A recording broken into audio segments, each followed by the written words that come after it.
Pues esta es tercera llamada y atendiendo la puntualidad de todos ustedes, vamos a dar inicio a esta charla, a esta presentación del libro del maestro César Delgado Martínez, que es Danzar en Nayarit. Que para nosotros, quienes hacemos danza, y para quienes están cerca de los procesos culturales y artísticos, es un referente este documento que vamos a presentar. ¿Por qué? Porque contiene toda esa información en orden cronológico de lo que sucedió con la danza a partir de los años 60, cuando se abre la Escuela de Bellas Artes. Y bueno, ahí detona todo un proceso cultural que yo sostengo que en los artistas que nos formamos en Nayarit,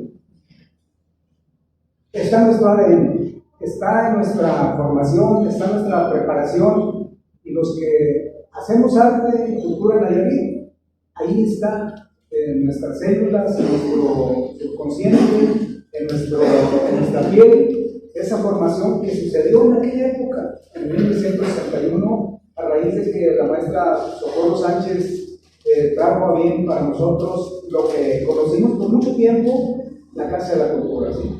En aquella época tuvo otro nombre que ya lo vamos ahorita a analizar. Pero lo que nos ocupa aquí es justamente la presentación de este libro, y para eso hemos invitado al maestro César Delgado a que nos haga la presentación viva de su documento. ¿Quién mejor que él?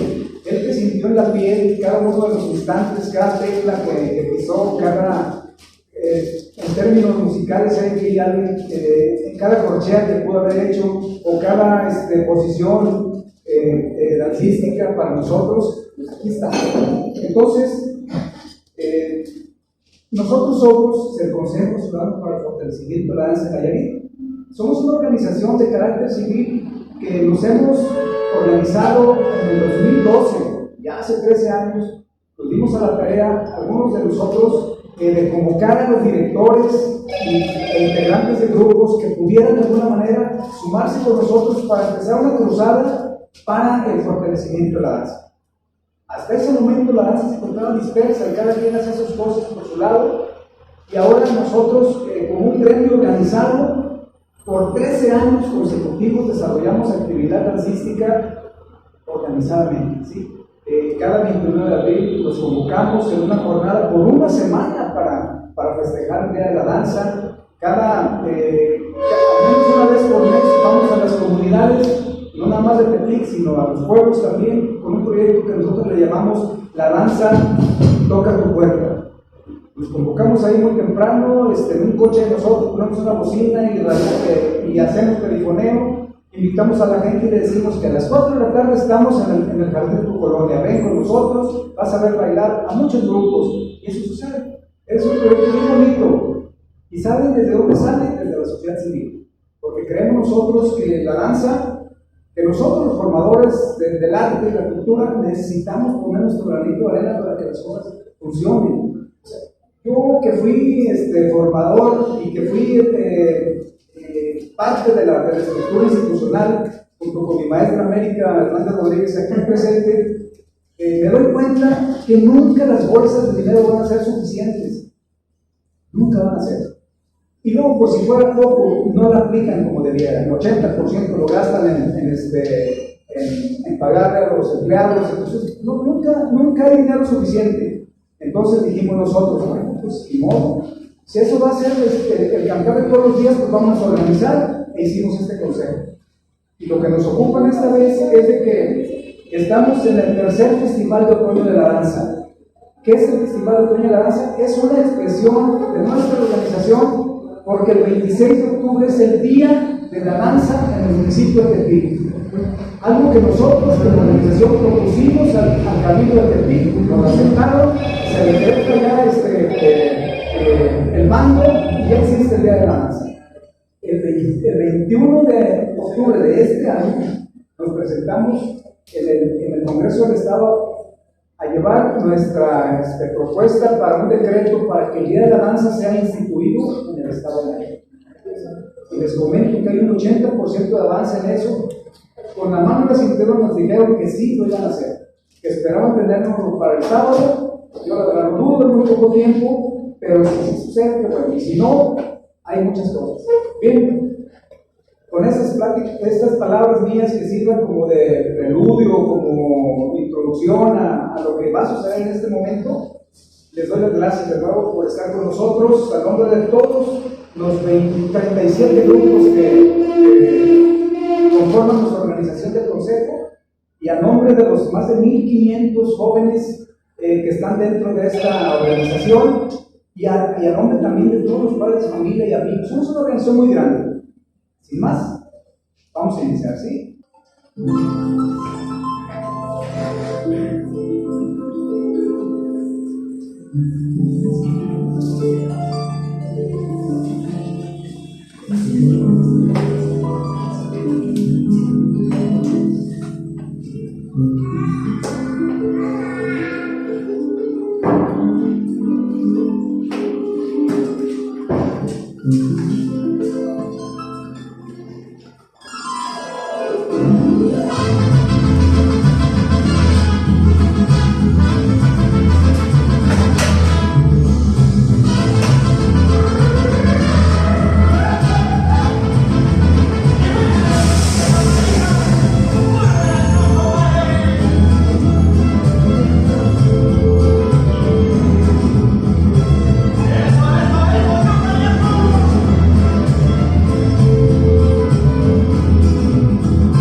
Artistas, les presento a la maestra Tatis.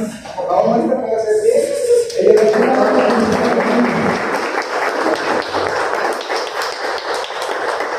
bien, iniciamos. César Delgado Martínez nació en Zamora, Nayarit, donde actualmente vive después de haber recorrido el mundo disfrutando de lo que más le apasiona, la danza. Su trabajo lo ha desarrollado durante más de 4 décadas en los campos del periodismo cultural y el estudio de la danza, la investigación, la crítica y la docencia. Es licenciado en Pedagogía por la Escuela Normal Superior de Nayarit, realizó la especialización de folclore humano en la Universidad de Bucarest e hizo estudios de maestría en educación artística en el Limbo. Desde 1983 es investigador del Centro Nacional de Investigación, Documentación e Información de la Danza José Limón, donde se desempeñó como coordinador de información de 1988 a 1991. Autor de los siguientes libros: Laberintos de voces que danzan, 1991. Guillermina Bravo, La vieja loba de la danza contemporánea, 1994. Guillermina Bravo, Historia oral, 1994. Raúl Flores Canelo, Arrieros Somos, 1996. Yolisma, La danzarina de las leyendas, 1997. Elvin Vanegas, Entre lo apolíneo y lo dionisiaco, año 2000. Estación Morada, año 2000. Walden, La coronela de la danza mexicana, año 2000. Gloria Bacón, La terpsícora negra, 2001. Lila López, La danza en el solar potosino, año 2003. Vila Ortiz, Genio y figura, año 2005.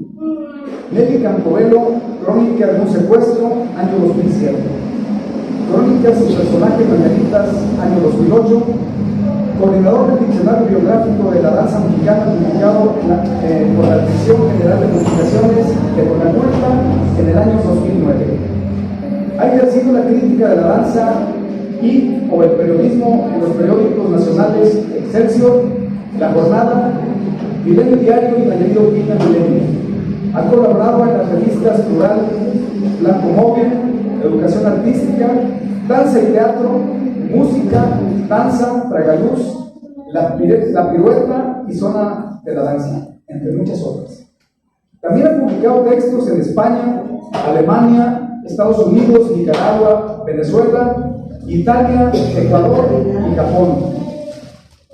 Recibió el premio de periodismo Bruno Ruiz en el Festival Nacional e Internacional de la Danza Contemporánea Hugo López, la medalla al mérito académico de Limba en 1995 y un reconocimiento en el Festival Internacional de la Danza Contemporánea en Nicaragua, año 2005. Fue coordinador del Encuentro Latinoamericano de Críticos de Danza desde 1998 hasta el año 2013 y presidente de la comisión. ¿Dónde está Melín? Desde 1998 al año 2000, esta organización se encargó de demandar el esclarecimiento del secuestro y la muerte de la maestra Campobello ante la Comisión de Derechos Humanos y la Procuraduría General de Justicia del Distrito Federal. Otras publicaciones posteriores son Diccionario Biográfico de la Danza Mexicana, año 2009, Patricia Brestia, 4 décadas de la danza mexicana, año 2010, 130 años de creación, la plástica nayarita, año 2011, aportaciones de Limba al desarrollo artístico de Nayarit, año 2011, Antonio Rivas Mercado, El Ángel de la Luz, el año 2010, Tierra de las Clavillinas, 2012, Rosa Morada, año 2013, Rosa Morada, Las Voces de las Niñas y los Niños, año 2014, Nelly Campobello, Crónica de un Secuestro, segunda edición, año 2014. Danzar en Nayarit, año 2021. Y su última obra, Imanes Morados, año 2024. Solamente para leer la cantidad de libros, el tiempo que me llevé. Más de 20 libros escribió mi maestro que da. Hay que darle un aplauso.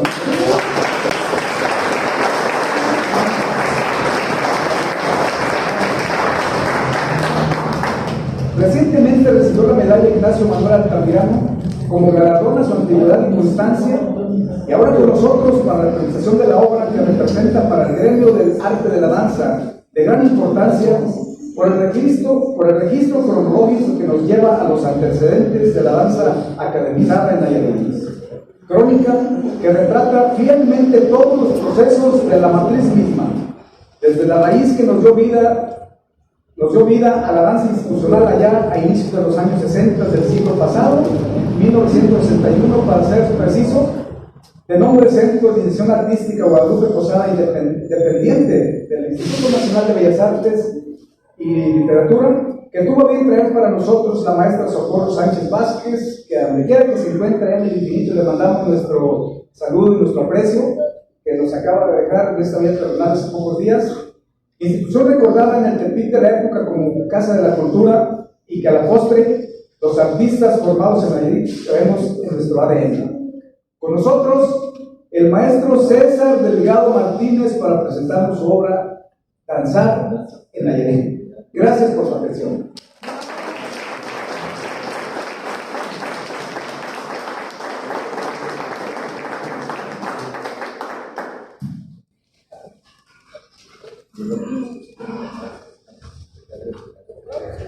Probando, ¿sí se escucha, verdad?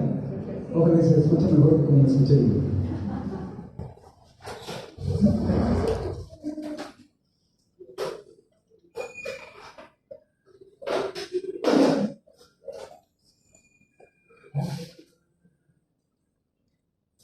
Buenos días a todos. Buenos días. Realmente me siento muy complacido, muy halagado por esta homenaje, reconocimiento que se me hace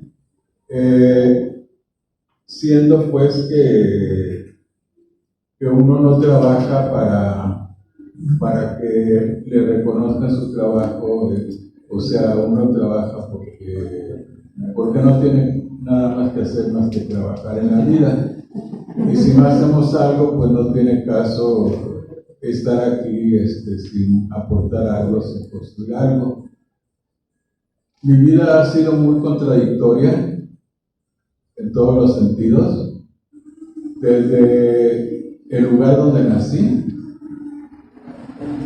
un pueblo que actualmente cuenta con aproximadamente 5,000 habitantes, que no tenía banco, ahora solamente tiene el de bienestar, y donde se vive pues un gran atraso, como muchos municipios del país y otros del estado. La cuestión cultural, que es la que me ha movido siempre en la vida, unida al periodismo,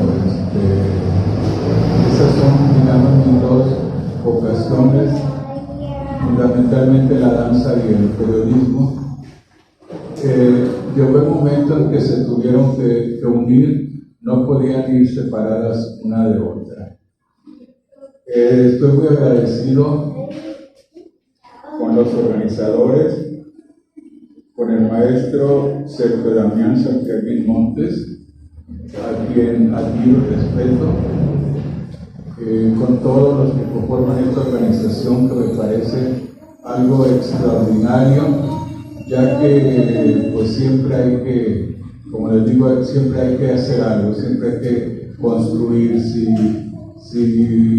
Si las posibilidades en otros senderos donde hay apoyo, donde hay presupuestos, no se puede, entonces siempre habrá que buscar la posibilidad de seguir trabajando. Hace unos años en México, donde yo vivía allá, la gente de danza contemporánea se pusieron a hacer una organización para protestar porque no se les daba el apoyo requerido. Y a la organización le pusieron la danza una especie en extinción. Y como yo, una de mis facetas es precisamente la crítica, el no irme con la corriente ni pensar lo que piensan todos los demás, lo cual claro que ocasiona muchos problemas. Yo escribí un artículo donde dije que todos estos bailarines tan talentosos, tan trabajadores, tan preparados, no confiaban en su trabajo porque consideraban que la danza se iba a extinguir si el Estado no les patrocinaba este movimiento, todo lo que se requería, que estaban dudando de su propia capacidad. El hombre, en sociedad desde que es hombre, ha bailado, ha tenido un contacto directo con el arte, como siempre lo va a tener en la vida. Hace ya algunos años, en 1982, pasaba yo aquí por Tepic, y en ese tiempo coincidió con que había un movimiento dentro del ISSSTE, con una dependencia que tenían que se llamaba ISSSTE Cultura. Entonces hubo mucho presupuesto para la cultura y muchos de las gentes que trabajábamos en esto, de ahí vivimos. Pero la cuestión de la operatividad de este programa no siempre era lo más adecuado, pero nos programaban cursos, talleres por todo el país, conferencias en diferentes lugares, y a veces unas cuestiones bastante difíciles, ¿no? Me acuerdo que en una ocasión llegué a una delegación, cuando eran delegaciones, no recuerdo cuál, y era un grupo de señoras que habían ido a recoger la leche y no les iban a dar la leche hasta que no escucharan mi conferencia. Entonces, ¿y yo ahora qué hago? Afortunadamente, había algunas personas por ahí que pertenecían a la danza de concheros, eran danzantes tradicionales, y a partir de ahí, bueno, pude salvar el compromiso, porque era un compromiso que había que cumplir. En esas circunstancias, yo había ido a varios lugares del país a impartir talleres, y cuando pasé por Nayarit, bueno, por aquí por Tepic, vi en un lugar allá como Castillo, que está cerca de Insurgentes, que ha sido discoteca, bueno, ha sido un montón de cosas. Durango y acá. Seguramente. Ahí era el Centro Cultural del Iste. Yo cuando pasé vi ahí el Centro Cultural del Iste, bueno, yo me fui a mi pueblo. Cuando regresé a México, a quienes manejaban estos programas culturales en el Iste, les propuse que se hiciera un taller aquí. Dije, si he ido a Campeche, si he ido a Tlaxcala, si he ido a Macedonia, ¿por qué no voy a ir a Nayarit? Y vine.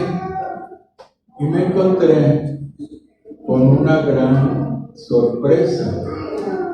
Un nutrido grupo de gente dedicada a la danza que se interesaban en la investigación, porque era un taller de investigación, y debo de confesarles que esos talleres eran muy pretenciosos. Yo pretendía hacer en 1 o 2 semanas lo que no se puede construir en años, ¿no?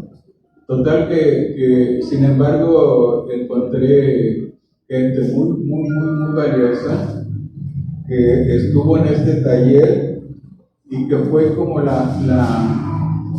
los que me abrieron la puerta para que yo me reconciliara con mi estado, porque yo honestamente no me gustaba mi estado, porque yo había tenido que salir, por eso cuando todavía ahora se va la gente de aquí a estudiar a otro lado, me parece terrible, pero yo digo, ¿a qué se queda?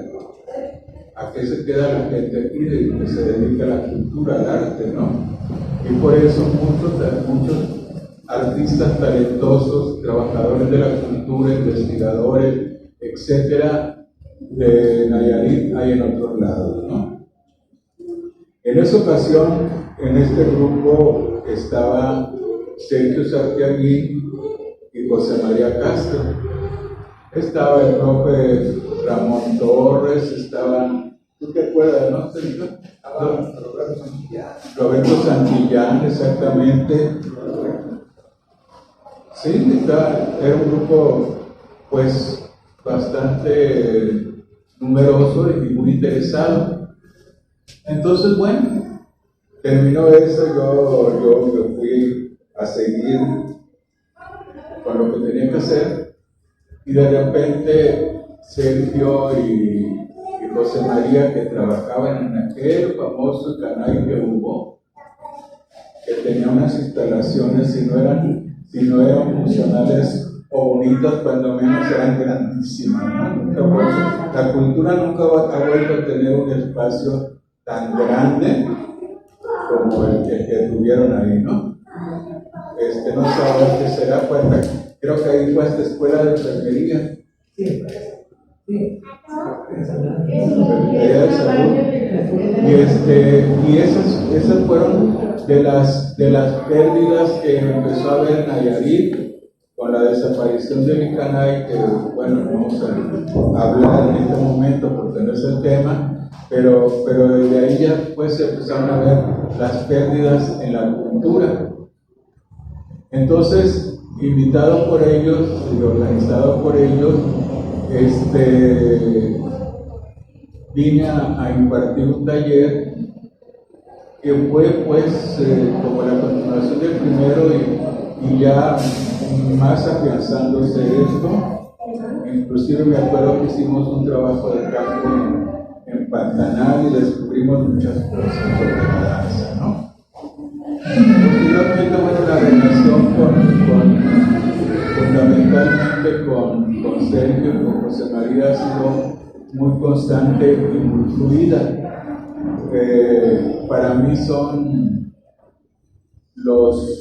en la cuestión de la danza, los dos investigadores en su terreno más importantes, más que han pues desarrollado un trabajo muy importante sin salir de Nayarit. Claro que hay investigadores muy brillantes que han trabajado en Nayarit, no nos podemos olvidar de Jesús Jauregui, por ejemplo. Sí, los antecesores de los primeros, pues, los pioneros. Y luego, pues hay otros investigadores que siguen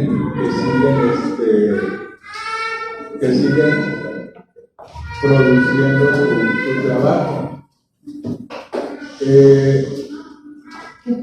Esto dio pues pie para seguir profundizando, y en una ocasión, bueno, cuando yo ya decidí regresarme a vivir a Nayarit, ya con esa experiencia, se me ocurrió, o sea, pensé en hacer una investigación sobre la danza Nayarit. Y inicié la investigación, fueron varios años, se hizo un trabajo muy extenso, y posteriormente a eso decidí hacer un nuevo enfoque hacia los orígenes de la danza folclórica en México. Me acuerdo que cuando había terminado el trabajo, eran los tiempos del centenario del Estado de Nayarit, y la institución encargada de promover la cultura oficialmente en Nayarit estaba promoviendo la elaboración de creo que era enciclopedia de Nayarit, que iba a tener 100 trabajos de enciclopedia. Entonces lanzaron la convocatoria, yo la vi allá en mi pueblo, y dije, bueno, para que la hagan. Además, coordinada por una eminencia, por la gran doctora Lourdes Pacheco, a quien respeto, admiro y aprecio mucho. Pero ¿qué resultó de esta antología? Esta enciclopedia de Nayarit. 100 trabajos, ¿de dónde iban a sacar 100 escritores? Luego, la convocatoria inicialmente decía: los que quieran participar en la convocatoria, manden su proyecto. Una vez que sea revisado y que sea aprobado su trabajo, entonces se decidirá, bueno, si se aprueba, se publica, y si se publica, les vamos a pagar la fabulosa cantidad de 15,000 pesos. No, de que qué oferta, ¿no? Qué oferta. Entonces, me da no sé qué decirlo, pero amigos queridos, gente conocida, que nunca en su vida habían escrito un libro, nunca habían escrito ni una carta, ni una nada, hicieron libros y los entregaron y pasaron, y seguramente le dieron sus 15,000 pesos. Ahora yo les pregunto, ¿dónde está esa enciclopedia de Nayarit? A ver, ¿quién la conoce? ¿Dónde está? ¿Qué pasó con esa enciclopedia? Entonces, yo pues dije, no puedo yo. Entonces me llamaron pusieron a una persona con la que llevaba muy buenas relaciones, porque yo no llevaba buenas relaciones, para no variar, con la oficialidad. Y entonces pusieron a una persona que me dijera y todo. Invitación, ya no iba a concursar. ¿Saben qué querían? Que hiciera un trabajo de 100 años de danza en Nayarit. Fíjense, por 15,000 pesos, y por eso iba a investigar danzas coras, huicholas, tepehuanas, mexicaneras, la danza clásica, la danza contemporánea. 100 años de danza en Nayarit.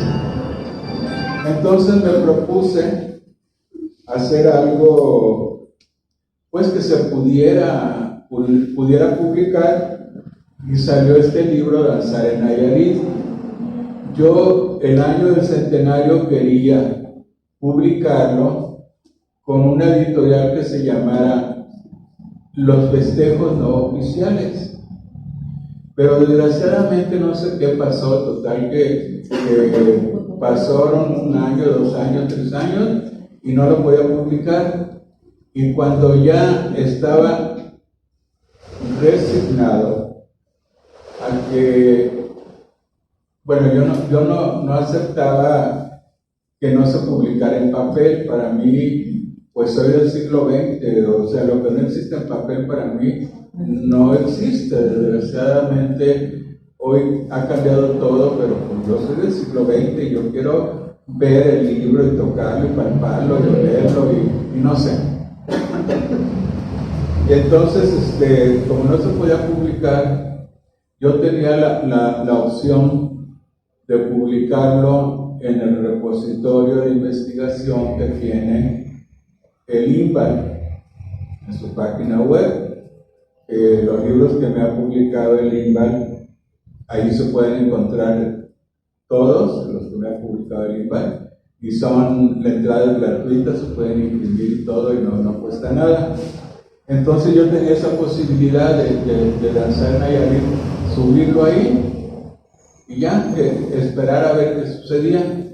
Pero, oh sorpresa, que cuando ya el libro había pasado por el Consejo Académico del Centro de Investigación donde trabajo, y había sido aprobado, etcétera, etcétera. Cuando ya estaba aprobado para publicarlo en el repositorio, se apareció alguien que yo no tenía, que jamás me hubiera imaginado que me iba a publicar el libro. Y esa persona fue Gabriela Pacheco, que trabajaba en el Instituto Municipal de Agricultura, y me dijo: nosotros te publicamos el libro. Y dije: bueno, adelante. Entonces ellos me publicaron el libro. El trabajo ha sido un trabajo muy difícil, porque si nos podemos poner a considerar, cuando yo ya me vine para acá, y desde que tuve un contacto más cercano, ya había vivido antes de estos 12 años, ya había vivido aquí 5 años en Tepic, que vine a coordinar un curso de actualización y capacitación en la Escuela de Bellas Artes, y entonces ya me encontré con América, y me encontré con Zoile, me encontré con un montón de gente, y ya venía por 2 semanas y ya decidí no regresar a la ciudad. Me quedé 5 años aquí, comisionado por el INVA. Entonces, pues hicimos algunas cosas. Para mí, uno de los periodos más importantes dentro de la promoción de la cultura oficial, de la vida de SECAN, son sus inicios. Porque a pesar de no tener los antecedentes ni los recursos suficientes, todavía existía como una mística, todavía existía como la entrega del trabajador, de la cultura, a lo que le correspondía, ¿no? Y cuántas cosas no se hicieron, o sea, cuántas cosas se hicieron, algunas cosas se dejaron de hacer y se reflejan en la actualidad. Lo que no se hizo en ese momento ya nadie lo propuso, más han quitado cosas. Yo no entiendo que a las alturas que estemos, el gobierno del Estado no tenga un editorial. Me parece verdaderamente terrible. Pero vean ustedes, no hay una feria del libro, por ejemplo, patrocinada por el gobierno del Estado. Entonces ahí nos damos cuenta, pues, que algo está pasando, que la cultura sigue siendo como algo de segunda, como algo que no importa, independientemente de partidos políticos y posiciones ideológicas. De eso estoy plenamente convencido. A la cultura todo el mundo le encaja el diente, todo el mundo la hace a un lado, sea del partido que sea. Desgraciadamente, los cambios no son favorables para la cultura, al menos aquí en Nayarit. A nivel nacional, bueno, sería otra cosa. Pero, por ejemplo, las escuelas de Bellas Artes siguen estando en unas situaciones precarias. ¿Cuántos años tiene la Escuela Estatal de Bellas Artes y cómo es posible que no sea capaz de tener todavía el nivel de licenciatura? O sea, me parece verdaderamente insólito el atraso que hay también en la educación artística. Entonces, yo todo este tiempo he trabajado como he podido, con apoyos o sin apoyos, respecto a la investigación artística en Nayarit. Si no hay investigación, no hay memoria, no hay historia. Cualquier manifestación científica, artística, cultural, humanística, de lo que sea, requiere de la investigación. Pero ¿cómo en Nayarit se va a dar la investigación si la educación artística está tan atrasada? O sea, tiene cuántos años de fundado. Es una de las grandes contradicciones, que la persona que se interesó muchísimo en la fundación del CEDAR fue una persona bastante nefasta dentro de la cultura, y sin embargo tuvo el tino de insistir en que se fundara ese CEDAR. Lo digo porque cuando se iba a fundar CEDAR, a mí me llegó un oficio del INBA que me decían: usted preséntese con la directora general del CECAN porque va a asesorar la creación del CEDAR. Los CEDAR que fundamos en el INBA tienen 48 años. Estamos cumpliendo 48 años. Es cuando yo entré al INBA. Cuando se abrió los CEDAR, yo entré al CEDAR de Guadalajara como profesor de danza, dirigí el CEDAR durante 3 años. Bueno, entonces logramos fundar el CEDAR con muchas carencias, inclusive me decían los funcionarios de México: no se va a hacer CEDAR, no se van a hacer CEDAR, porque había muchas carencias y muchas limitaciones. Cuando a mí me dieron la orden de que yo fuera a asesorar el CEDAR, dije: no, pues yo con esa gente ni a las canicas, mejor me regreso a México. Llego y ya después de que digo todo lo que tenía que decir a estas personas, luego reacciono y digo, bueno, pues CEDAR puede ser algo bueno. Entonces, bueno, sí los voy a asesorar. Bueno, me tocó vivir, ¿para qué les cuento? Esos 6 meses fueron de promesas incumplidas, de una serie de cosas. El primer error que se cometió fue haber fundado CEDAR en Santa María del Oro, pero la señora quiso. y la señora estaba muy apantallada porque aquel presidente municipal que hizo la Casa de la Cultura y que se interesó en CEDAR, era una persona muy interesada en la cultura y dijo, construyó un salón de danza que en ese momento que lo construyó era el mejor salón de danza de todo el estado. Era un salón grandísimo que tenía un techo que se cubría y se descubría, entonces si querían tomar clases viendo las estrellas, y enorme el salón, y en Santa María del Oro, que no se oye, era como una maravilla, como haber encontrado en el desierto, no sé, una flor, yo no sé, algo que no se da nunca. Así fue. Cuando fuimos con el presidente municipal y la señora directora del SECAN a ver las instalaciones de la Casa de la Cultura y lo que había quedado de la presidencia municipal, porque la presidencia ya la habían construido en otro lado, llegamos al salón de danza y resulta ser que en la pura entrada del salón de danza había una construcción ahí, un cuarto para el vestuario de folclore. Entonces eso le robaba espacio al salón, por supuesto. Y luego la barra del salón era muy alta. Entonces yo le dije al presidente municipal delante de tan sabia persona, le dije, oiga señor, pues mire, yo creo que eso no lo debe de poner ahí, hágale la bodega en otro lado, mire eso. Y aquí, esta barra es demasiado alta. Hace falta, si dan clases a los niños, esto no sirve.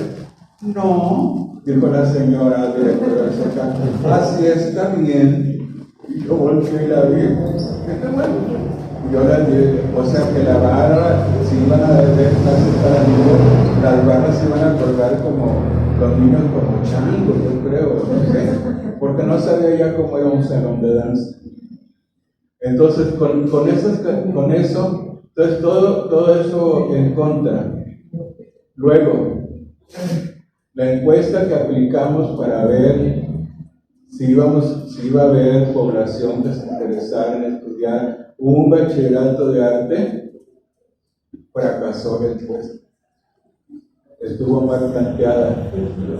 Luego nombraron de directora a una creo que había sido bailarina o había estudiado de chamaca en el ballet de cámara. No sé, nombraron porque era la esposa del gobernador, dijo que ella fuera la directora. Y el día que se inauguró el CEDAR, fuimos a Santa María y me la encontré a la directora del CEDAR. Ay, maestro, qué bueno que vino, que no sé qué. Me gustaría que me asesorara. Ah, claro, lo que se ofrezca, con mucho gusto. Pero ni mi teléfono me pidió, nunca lo volví a ver. Bueno, después la historia de CEDAR continúa, pero lo importante fue que se hizo CEDAR, porque si no se hubiera fundado así, no existiera ese CEDAR que para los muchachos, cuando veo, leo, platico con ellos, les parece la escuela más maravillosa del universo. Claro, porque es la escuela en la que ellos quieren estar. Un bachillerato donde se estudia arte. Ahora aquí luego se adornan, dicen que los artistas no se hacen en las instituciones. Los artistas se forman en el trabajo, acá, no en una institución, o sea. No se forman artistas y menos en un bachillerato. Eso es un bachillerato. Bueno, entonces, ante esa perspectiva, bueno, ¿cómo se pierde la posibilidad de seguir avanzando? Después de CEDAR, díganme qué pasó. Siguiente paso, licenciatura de arte.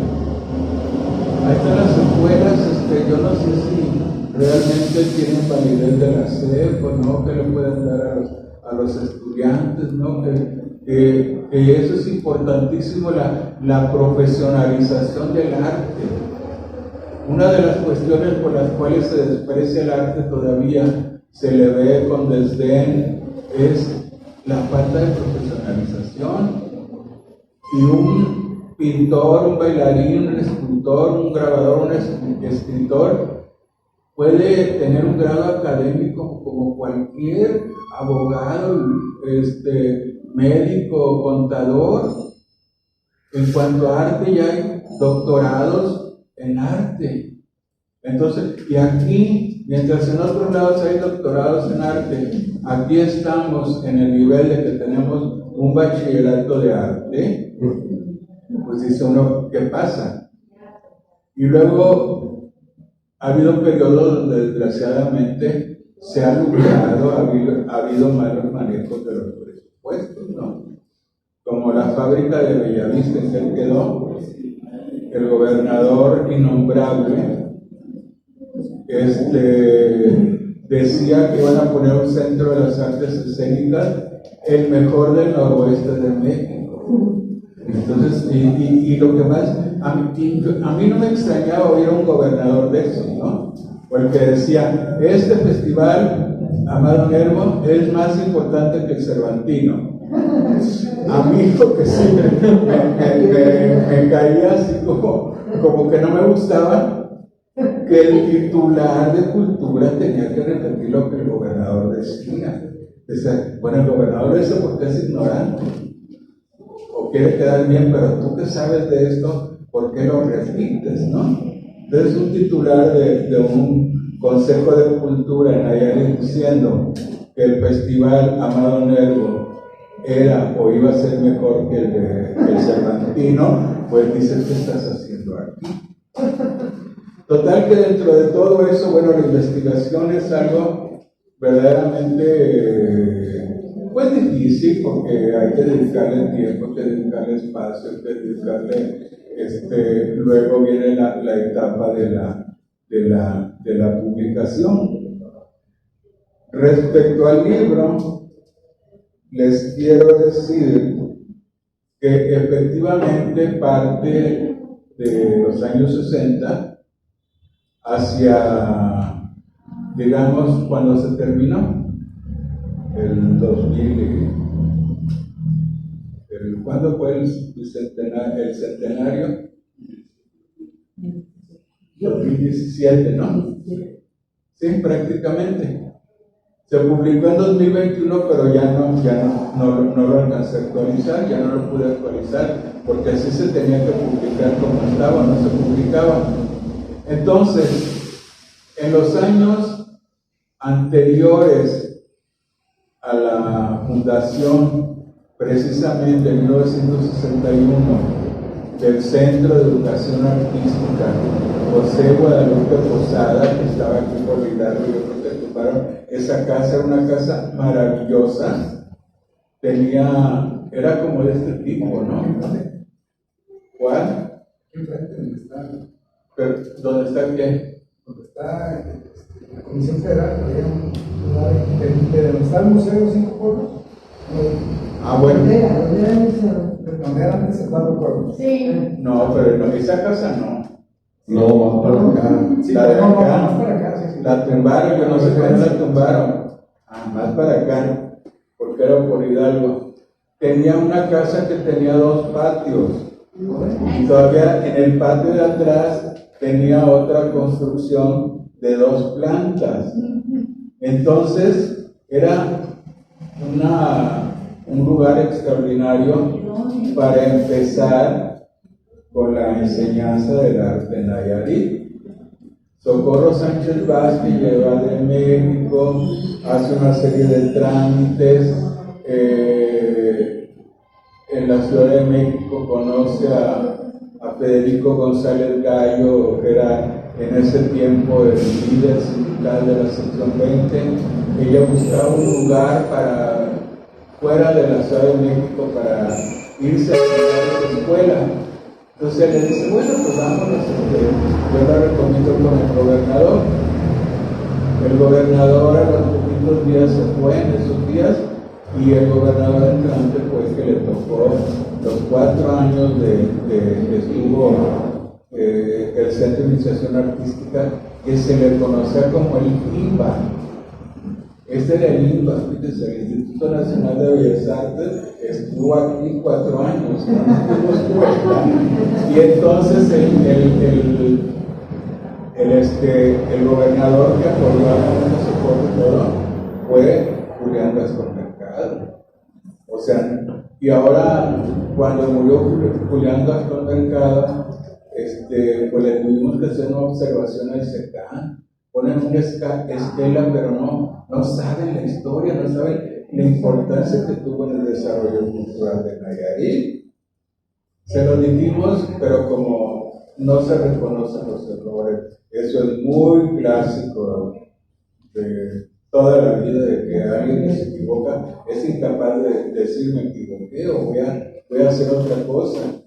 Cuando murió Socorro Sánchez Vázquez, no le mereció una estela en el SECAN.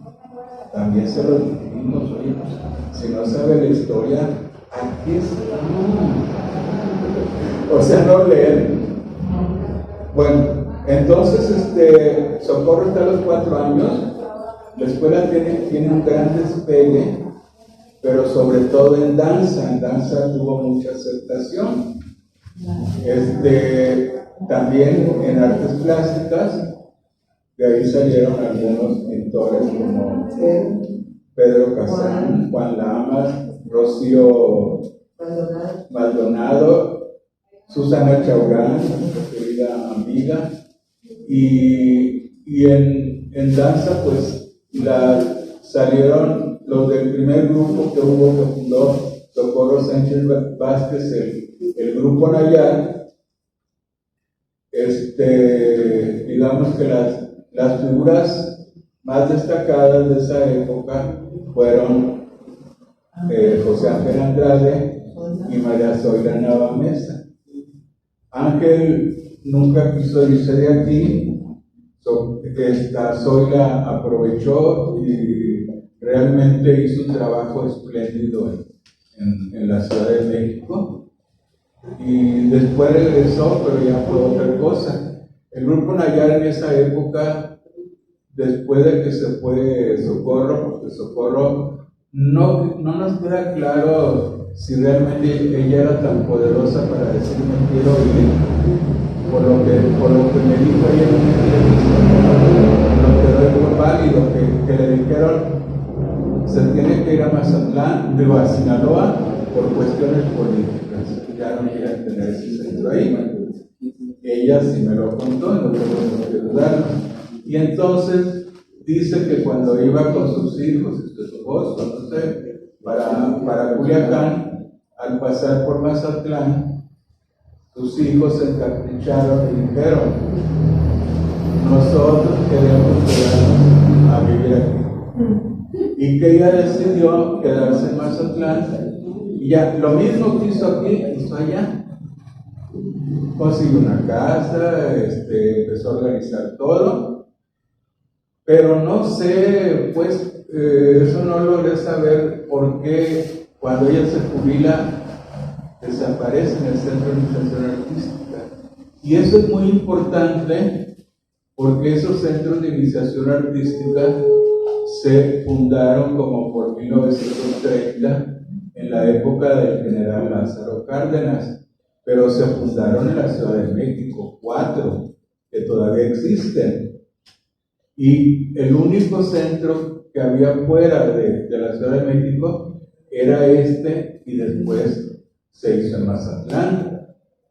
Anteriormente a todo esto, en una ocasión, el INBA creó los institutos regionales de Bellas Artes en todo el país.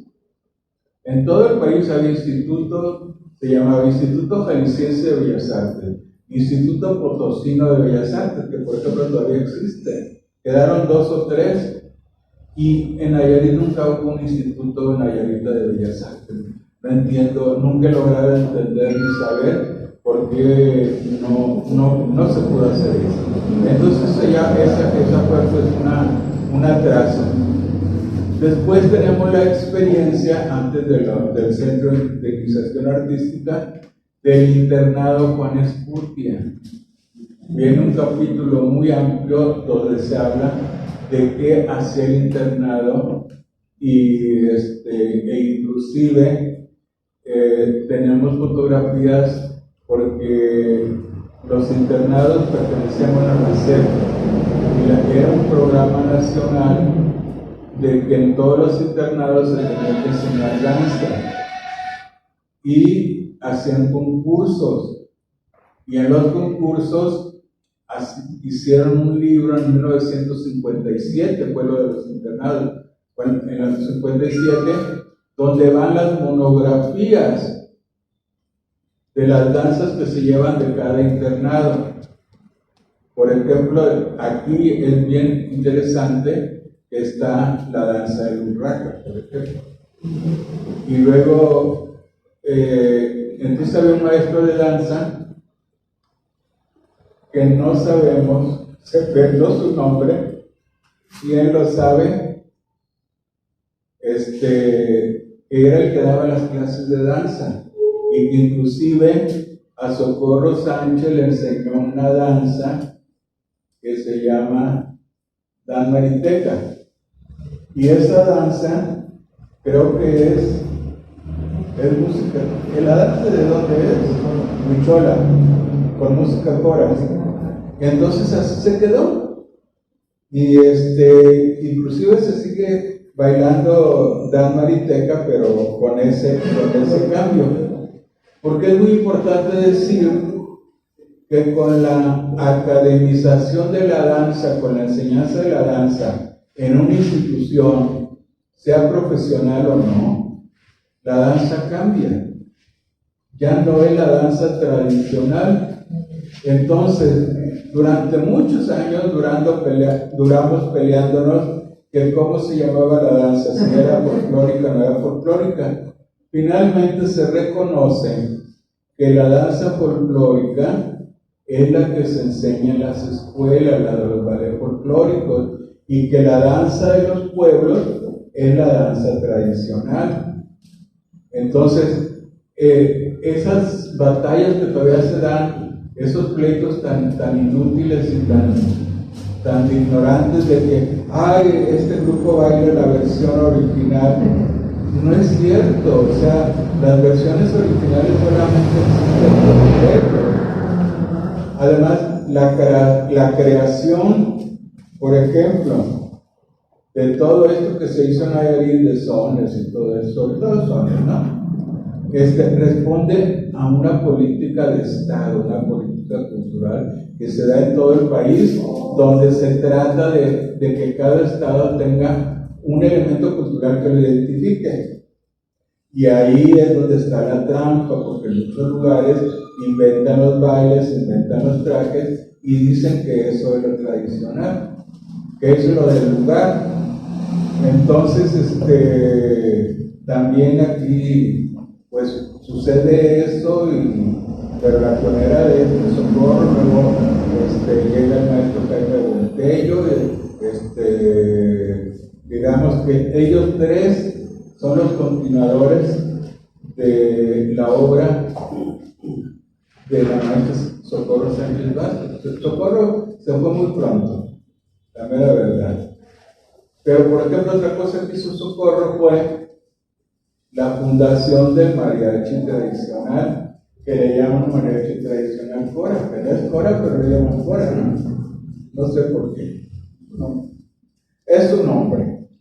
Entonces este mariachi lo dirigió, lo fundó, lo entrenó todo don Arnulfo Andrade, el mérito de él, pero evidentemente que lo fundó de acuerdo con la maestra Socorro, porque lo fundaron ahí. Y la maravilla del caso era que el mariachi era para acompañar a Grupo Nayar. Ya después lo sacaron y bueno, han hecho un montón de cosas. Afortunadamente sigue existiendo, ¿no? Pero el Grupo Nayar tuvo unos años que apenas ahora lo van a volver a refundar, digamos, pero hubo unos años que desaparecieron el Grupo Nayar. ¿Por qué o para qué o con qué criterio? Es lo que les digo, si no saben y no tienen asesores, no preguntan, pues a dónde vamos a ir, ¿no? Pero yo nunca entendí, por ejemplo, el Grupo Nayar, ¿para qué lo desaparecieron? Ese es en el terreno de la danza folclórica. En el terreno del ballet y del contemporáneo desaparecieron el ballet de cámara de Nayarit y la escuela de ballet que ya existía, que se fundó precisamente con América. Les digo, después de eso, por ejemplo, allá en la Casa de Gobierno, que era el SECAN, era un espacio también maravilloso que se prestaba para muchas cosas. Entonces, de repente aquí América y no sé si Elvis Vanegas, que era el director del ballet, o no sé quién, decidieron que el ballet le iban a hacer un salón de danza allá. Y sobre la alberca la rellenaron, pusieron unas espejos y tenían un salón maravilloso. Nadie los interrumpía con su baño y todo. Pero luego después llegó el que anda huyendo y lo cambió SECAN a la casa esa de allá donde había estado la Aramara. Ahí cambiaron a SECAN y tenían al ballet en un salón que no tenía ni ventana. ¿Te acuerdas que había un salón así allá por allá que no tenía ni una ventana, todo cerrado? No tiene nada, ni luz, ni ventilación, ni nada. Y ya de ahí empezó, el ballet tuvo algunas altas y una baja, hasta que completamente desapareció. Porque ahora resulta que hay un ballet que se llama Nuevo Nayarit, pero ni suple al Grupo Nayar, no hacen lo que hace el Grupo Nayar, ni lo que hacía el ballet de cámara. El trabajo del ballet de cámara prácticamente se perdió. Quedaron algunas maestras que salieron de ahí, algunas bailarinas que se alcanzaron a huir, como esta Zuleika. Zuleika es una de las mejores bailarinas del país y salió de aquí, pero se tuvo que ir a Guadalajara. Luego las Camarena, por ejemplo, también. Bueno, con decirles, por si no lo sabían, que hay un bailarín extraordinario, bailarín de contemporáneo, y que se dedica de repente a hacer shows comerciales, que es de aquí de Tepic, ¿verdad? ¿Y dónde está? ¿Quién lo sabe? Se fue, porque aquí no podía hacer nada, ¿no? La familia en medio, la falta de apoyo, todos se juntaban, ¿no? Ahora afortunadamente todo cambia, ya todo el mundo habla de cultura, pero a veces nada más hablan de cultura por hablar, o sea, no hay un compromiso, no hay un trabajo, no hay nada. Entonces, muchos rumores, muchos cuentos, muchos pues comentarios a veces infundados sobre lo que ha sido, por ejemplo, la danza Nayarit. Uno dice una cosa, otro dice otra, inventan cosas. Entonces, lo que traté yo aquí de hacer en este libro fue recopilar todas las versiones que pude, pero no crean que era fácil y fue fácil. Yo todavía tengo una pregunta que el que me la conteste le regalo un libro. Mucho tiempo en México se dijo que el jarabe Nayarita era obra de Sor. nadie, obra de Zoila, nadie lo dudaba. El jarabe. El jarabe Nayarita, que es un jarabe inventado, ese nunca se bailó. Y posteriormente, ya me entero de la versión que no, que es de Ángel Andrade. Entonces yo todos mis primeros años siempre creí, el jarabe Nayarita es de Zoila. Zoila lo inventó. Y me sabía la anécdota y todo, y Zoila fue la que la llevó a los cursos de verano a la Academia de Danza Mexicana, donde iba gente de todo el país, y ese es el jarabe que se difundió por todos lados, el de Zoila, porque Ángel no aceptó irse para allá. Si supiera, bueno. Entonces, ¿qué pasó? Después, que Ángel, bueno, para allá va. Después, entrevisto a Ángel y me convence que no, que el jarabe es de él. Pero yo escribo un texto por ahí, que el jarabe es de él. Entonces me encuentro un día Zoila, me dice, oye, ¿qué onda? Pues, luego hablamos. Porque Zoila y yo nos peleábamos y América nos contentaba. Bueno, pues resulta ser que así quedó.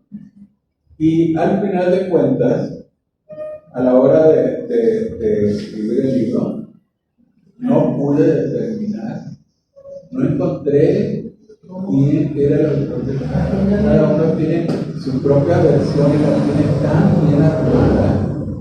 Ahora, las versiones no se las voy a contar, o sea, qué chiste, ahí está en el libro. Entonces, finalmente, ¿qué digo? Pues que el jarabe sabe de quién será. O sea, esos son los gajes de la investigación. En determinado momento, a mí que me hubiera costado poner, no, pues, es de Zoila, no, pues es de. ¿Cómo? O de Ángel. A lo mejor hubiera sido más conveniente inventar yo un tercer autor con el de Zoila, ni el de Zoila ni de Ángel. Inventarlo y registrarlo. Era lo creó ¿cómo se llamaba? Cuando se va Socorro Sánchez Vázquez, eso es bien, bien importante. El maestro Jaime ya no estaba en el IMBA. El maestro Jaime agarra su rumbo casi pronto, ¿no? No dura mucho ahí. Y después de hacer un trabajo extraordinario en el IMBA, él se va por donde él quiere. Y entonces, cuando se va a Socorro, entonces dicen, bueno, ¿y ahora qué vamos a hacer? No tenemos maestro, no tenemos presupuesto, no tenemos nada. No se organizaron los muchachos de los comunidades y fueron a hablar con Gastón Mercado. Gastón Mercado les dijo, no se preocupen, el centro va a seguir funcionando. Y entonces el centro se llamó Centro de Iniciación Artística, ya sin el José Guadalupe Posada, del gobierno del estado de Nayarit, pero se le seguíamos diciendo INBA. Y la primera directora de ese centro fue Irma Mireya Calderón, según Zoila. Yo no sé, dice que porque era la más grande del grupo, pero yo no sé si es cierto eso, no sé si en realidad es eso, pero o sea, había como hermandad, como camaradería, y no se supo de que se peleara nadie por la dirección, ¿no? Entonces Irma se quedó de directora un tiempo, y ya después vienen todas las posteriores historias, y luego el centro se cambia a Casa de Cultura, depende de no sé quién, depende de la universidad, depende de la paz, o sea, pero es